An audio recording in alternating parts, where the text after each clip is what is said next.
ফুটবলকে কলঙ্কিত করার জন্য যা কিছু করা প্রয়োজন সবকিছুই করা হলো মিশরের বিপক্ষে। আর এত কিছুর পরেও একটা বিশেষ শ্রেণী নির্লজ্জের মতন বিজয় উল্লাস করছে। তাদেরকে সত্যিকার অর্থে ফুটবল ফ্যান বলবেন নাকি অন্য কিছু বলবেন সেটা আপনার ব্যক্তিগত ব্যাপার। ম্যাচ শেষে মিশরের যে খেলোয়াড় চোখের জলে কান্নায় ভেঙে পড়লেন এবং বললেন রেফারি আমাদের সাথে অন্যায় করেছে, জুলুম করেছে, আমাদের স্বপ্নটাকে তিনি শেষ করে দিয়েছেন। তার এই কথাগুলো কি একেবারেই অসত্য? একটু ডিকোড করার চেষ্টা করি। একই সাথে তিনি একটা কোরআনের আয়াত পড়েছেন, সেটা নিয়ে ভিডিওর শেষ অংশে একটু বলার চেষ্টা করব। প্রথমত, রেফারির যে সিদ্ধান্তটাকে বাংলাদেশের এক শ্রেণীর মানুষ ডিফেন্ড করছেন যে মোহাম্মদ সালাহর এই সিদ্ধান্তটা, অর্থাৎ সালাহকে যেভাবে ট্যাকেল করা হয়েছে ওটা পেনাল্টি ছিল না। পুরো ব্যাপারটাকে শুধুমাত্র এই একটা জায়গায় কুক্ষিগত করলে তো চলবে না, এবং পুরো বিষয়টা ভালো করে পার্ট বাই পার্ট একটু খুলে বলার চেষ্টা করছি, বোঝার চেষ্টা করেন। একেবারে সর্বপ্রথম যখন মিশরের একটা গোল বাতিল করা হলো, গোল হয়ে যাওয়ার পরে ভার চেক করে জানালো এটা ফাউল ছিল, তাই তো? এই যে চিত্রটা আপনারা দেখছেন, এই চিত্রে আপনার কাছে এটা দেখলে ফাউল মনে হবে। এবং এই যে সিদ্ধান্তটা আসছে, এই সিদ্ধান্তটা কে দিয়েছে? ভার দিয়েছে। এবার একটু লক্ষ্য করেন, একদম শেষ দিকে এসে মিশর যখন, অর্থাৎ মোহাম্মদ সালাহ যখন ডিবক্সের মধ্যে ঢুকে যায়, এক শ্রেণীর অ্যানালিস্ট এইটাকে ডিফেন্ড করতেছে যে সালাহকে কোনোভাবেই ফাউল করা হয় নাই এবং এটা ফাউল নয়। ভালো করে কথাটা বোঝার চেষ্টা করবেন। তারা শুধুমাত্র সালাদটাই দেখেছে, অন্য আর একটা জায়গায় যে ইনসিডেন্ট ঘটে যাচ্ছে সেটা তাদের নাই, সেখানে তাদের চোখ নাই। কারণ লজ্জা থাকতে হবে তো। নির্লজ্জের মতন যদি এইরকম জয়ের পর উল্লাস করতে পারে, তাহলে ওই লজ্জাটাকে বাদ দিয়ে থুয়ে এই একটা জায়গা নিয়ে তো পড়ে থাকবে, এটাই তো স্বাভাবিক। কেন আমি এই কথাগুলো বললাম? শুনতে তিতা লাগতেছে, লাগাটাই স্বাভাবিক। আমি ধরে নিচ্ছি মোহাম্মদ সালাহর এইটাকে ট্যাকেলটা ফাউল হয় নাই এবং এটা রাইট, কিন্তু ডিবক্সের মধ্যে ম্যাক অ্যালেস্টার যে আরেকজন খেলোয়াড়কে ফেলে দিচ্ছেন, এই জায়গাটা কেন ফাউল ধরা হলো না? এখন কথা হচ্ছে, গোল হয়ে যাওয়ার পর মিশরের একটা জায়গা, একটা সিদ্ধান্তকে ফাউল হিসেবে কনভার্ট করে দেওয়া হলো, আবার একই জায়গায় মোহাম্মদ সালাহকে ফেলে দেওয়া হলো, ওটাও ফাউল হলো না। তার অন্য পাশে ম্যাক অ্যালেস্টার আরেকজনকে ফেলে দিচ্ছেন ধরে টেনে হিচড়ে, সেটাকেও ফাউল ডাকা হলো না। রেফারি এগুলো দেখেন নাই, খুব ভালো কথা দেখেন নাই, কিন্তু ভার কি করেছে? ভার এই সিদ্ধান্তটা কিভাবে এড়িয়ে যায়? এদিকে গোল হলে গোলের পরে আর ভার চেকিং করার প্রয়োজন হয় না, আবার অন্যদিকে যদি গোল হয় তাহলে ভার চেক করার খুব প্রয়োজন হয়। এইটাকে আপনি কি বলবেন? চুরি বলবেন? এই নোংরামিটা আসলে কোন পর্যায়ের নোংরামি বলবেন? এবং এইটাকে আবার ডিফেন্ডও করছেন এক শ্রেণীর টপ ক্লাস লোক। বাংলাদেশের কিছু অ্যানালিস্ট আছে, এটাকে আবার ডিফেন্ড করে যাচ্ছেন। এখন বলবেন ভাই আপনি বুঝেন না, আপনি বাংলাদেশের একজন ক্রিয়েটর, আপনি কি বুঝেন? আমি তো আসলে বুঝি না। তো আমার যদি কথাটা আপনার ভালো না লাগে, তাহলে যারা খেলেছে তাদের কথাটা মানেন। মিশরের কোচ তিনি সরাসরি বলেছেন আর্জেন্টিনাকে টুর্নামেন্টে টিকিয়ে রাখার জন্য শুধুমাত্র খেলাটা আয়োজন করা হয়েছে, এবং যতক্ষণ আর্জেন্টিনা টিকে থাকবে এতে ফিফার ইনকাম বেশি, এই কারণেই তাদেরকে রাখা হয়। সিদ্ধান্ত আমাদের বিপক্ষে যায়। আজকের দিনে আমরা সেরা ফুটবল খেলেছি, গোটা বিশ্ব দেখেছে আমাদের সাথে কি অন্যায় করা হয়েছে। এখন আপনি বলবেন ভাই এটা তিনি হেরে গেছেন বিধায় এই ধরনের কথাবার্তা বলছেন, হেরে যদি না যেতেন তাহলে এই কথাগুলো বলতেন না। ঠিক আছে, ম্যাচ যেহেতু শেষ, ম্যাচের পরে ফুটবল নিয়ে যারা সবসময় কথাবার্তা বলেন, তাদের মধ্যে যদি কেউ এই ধরনের বিষয়গুলো তুলে ধরেন, তাহলে কি আসলে বিশ্বাস করবেন না? আমাদের বাংলাদেশের আমার কথাই আপনি বাদ দেন, আমার কথাটা আপনার ভালো লাগলো না, না লাগতেই পারে, কিন্তু দেশের বাইরে যারা ফুটবল নিয়ে পড়ে থাকে তারা যদি বলে, তাহলে সেটাকে আপনি অস্বীকার করতে পারবেন? জেমি কারাগার তিনি কি বলেছেন?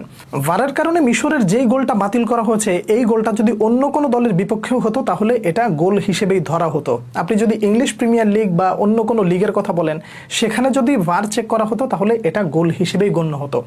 এখন তার কথাটা আপনি কিভাবে ফেলে দেবেন? ওনার কথাটাকে আসলে আপনি ফেলে দিতে পারেন? এই যে জেমি কারাগার যে কথাটা বললেন, তারপরে স্প্যানিশ একজন জার্নালিস্ট তিনি পরিষ্কারভাবে আরও একটা কথা বলেছেন, কাতারে যেটা ঘটেছে সেটাই কি যথেষ্ট নয়? আর্জেন্টিনাকে ফিফা সহযোগিতা করছে, এটা বন্ধ করা উচিত। এই যে একজন জার্নালিস্ট বললেন, তারটাও কি আপনি ফেলে দিতে পারবেন? আচ্ছা, জার্নালিস্টের কথা বাদ দিলাম, এবং যারা মোটামুটি কমেন্ট্রির সাথে যুক্ত আছেন এবং ফুটবল অ্যানালিস্ট করেন তার কথাও বাদ দিলাম। একজন সাবেক ফুটবলার জালাতান ইব্রাহিমোভিচ তিনি যে কথাটা বলেছেন, সেটাকে কি আসলে আপনি কোনোভাবেই ছোট করে দেখতে পারবেন? তিনি বলেন, আমি বুঝতে পারি না কেন ফিফা আর্জেন্টিনাকে এত বেশি সুবিধা দেয়। মিশরের একটা গোল বাতিল হয়েছে, আবার আর্জেন্টিনাকে বিশ্বকাপের 12টা ম্যাচে, অন্তত শেষ 12টা ম্যাচে 8টা পেনাল্টি করার সুযোগ করে দিয়েছে। এটা আসলে সবাই বা অন্যান্য দেশ কেন মেনে নেয়? জালাতান ইব্রাহিমোভিচের এই কথাটাকেও কি আসলে আপনি বাদ দিয়ে দিবেন? আপনি গোটা বিশ্বের যত জার্নালিস্ট আছে সবার আপনি মন্তব্যটা দেখেন, অধিকাংশের মন্তব্যটাই যদি আপনি মনে করেন যে না একদিকে যাচ্ছে, তাহলে আপনাকে মেনে নিতে হবে যে এইখানে কিছু একটা ঘটেছে। আর এই যে কিছু একটা ঘটলো, এই ঘটাটাকে আপনি মেনে না নিয়ে ডিফেন্ড করে যাচ্ছেন কোন দিক দিয়ে? মোহাম্মদ সালাহর ওইটা কোনোভাবেই পেনাল্টি ছিল না, ওটা ফাউল ছিল না, আপনি ওইটাকে ডিফেন্ড করছেন, কিন্তু অন্তরালে আরও একটা জিনিস ঘটে যাচ্ছে, সেটার দিকে আপনার দৃষ্টি নাই। মানে শিরোপাটা যখন আপনাদের হাতে আসে তখন আপনাদের চোখের সামনে আর কোনো কিছু থাকে না, সব কিছুই সোনালি। আর যখন একটু ঘুরে যায় তখনই অনেক কিছু আপনাদের মতের বিরুদ্ধে চলে যায় এবং আপনারা সেটাকে হজম করতে পারেন না। এই যে মিশরের যে লোকটা, মানে খেলোয়াড়, যে শব্দগুলো উচ্চারণ করেছেন, এই শব্দগুলোর উচ্চারণের আগে আরও একটা বিষয় বলে যাই। ভিনিসিয়াসের, মানে এই বিশ্বকাপের চলতি আসরে ভিনিসিয়াসের একটা গোল বাতিল করা হয়েছে না? হয়েছে। তো সেটাকে আপনি বা অধিকাংশ আর্জেন্টাইন ফ্যানদেরকেও যদি আপনি জিজ্ঞাসা করেন, তারাও বলবে যে এটা কোনোভাবেই গোলটা বাতিল করা যায় না। ভিনিসিয়াসের ওই কাণ্ডটা গেল। এরপরে আপনি একটা জিনিস ভালো করে দেখেন, ইউএসের একজন খেলোয়াড়কে লাল কার্ড দিয়ে বের করে দেওয়া হয়েছে এবং সেটা ভ্যালিড। ফিফা কি করেছে, সেইটাকে আবার মানে ফিরিয়ে নিয়ে এসেছে, কত মানে দুনিয়ার চটি গল্প আইনা ভৈরা দিয়া কারণ উল্লেখ করে দিয়ে সেই খেলোয়াড়কে আবার ফিরিয়ে নেওয়া হচ্ছে। বেলজিয়াম একেবারে দাঁত কামড়ে না, একেবারে সঠিক জায়গা মতন একটা উত্তর ইউএসএকে দিয়ে দিয়েছে এবং সে উত্তর আশা করি তারা পেয়ে গেছে।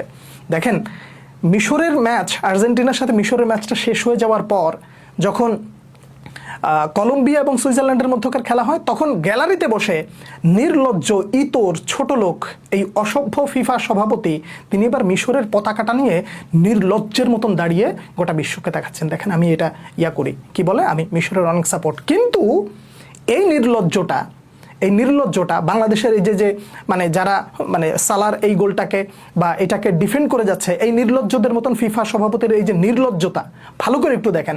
একদিকে সে কি করলো, পতাকা হাতে নিয়ে করে মানে বসে আছে এবং সবাইকে দেখাচ্ছে মিশর অনেক ভালো খেলেছে, মিশরকে আমি সমর্থন করছি। আর খেলা চলাকালীন সময়ে যখন আর্জেন্টিনা গোল করে করে ফেলেছে, কামব্যাক ডান করে ফেলেছে এবং জয়টা নিশ্চিত হয়েছে, তখন গ্যালারিতে বসে বসে তিনি আনন্দ উল্লাস করছেন। যখন আর্জেন্টিনা পিছিয়ে পড়ছেন তখন তিনি মনের দুঃখে চোখ মুখ মানে ভাঁজ টাচ করে একদম বেকায়দা অবস্থা হয়েছে। আপনি কোনটাকে আসলে আপনি মানে সমর্থন করবেন? এই সব কিছুকে যদি আপনি সমর্থন করেন, তাহলে আপনাকে আসলে ফুটবল ফ্যানদের কাতার থেকে বের করে দিয়ে আপনাকে একটা বিশেষ মানে দলের সমর্থক হিসেবেই বলতে হবে, এর বাইরে অন্য কিছু বলা যায় না। এবার আসেন, এই যে কোরআনের আয়াতটা যে পড়েছে যে হাসবুনাল্লাহু ওয়া নি'মাল ওয়াকিল, আমাদের জন্য আল্লাহই যথেষ্ট। একটা জিনিস খুব ভালো করে মনে রাখবেন, আমি আজ বাদে কাল পৃথিবী থেকে চলে যেতে পারি, কিংবা পরবর্তী প্রজন্ম যখন আসবে তারাও এই জিনিসগুলো মনে রাখবে।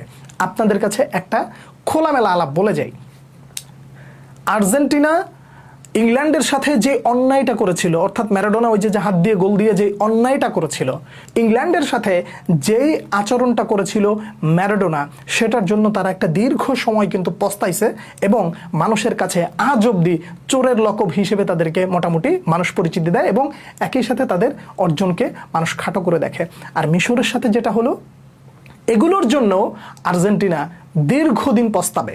মিশরের খেলোয়াড়ের যে মনের যে আক্ষেপ, দুঃখ, কষ্টটা, এই যে ব্যাপারগুলো ঘটে গেছে না, এইগুলো মানে একটা বদদোয়ার মতন থেকে যাবে এবং একটা ফুটবল মানে নেশন উঠে আসতে মানে তাদের উপরে একটা কালো ছায়া থেকে যাবে।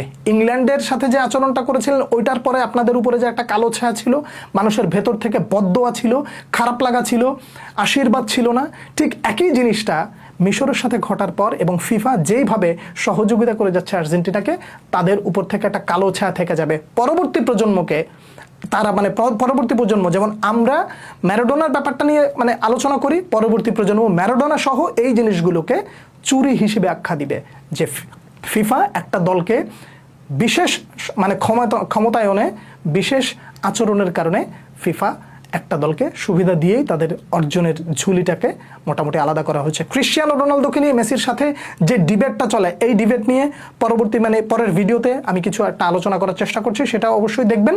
আর এই যে এতক্ষণ আলোচনা করলাম, এই বিষয়ের কোন কোন জায়গায় আমি ভুল বলেছি, যদি আমার কোথাও ভুল থাকে প্লিজ, আমি আবারও বলছি, যদি আমার কোথাও ভুল থাকে আমাকে আমার ভুলটা বলেন, আমি আমার ভুলটা শুধরে নেব।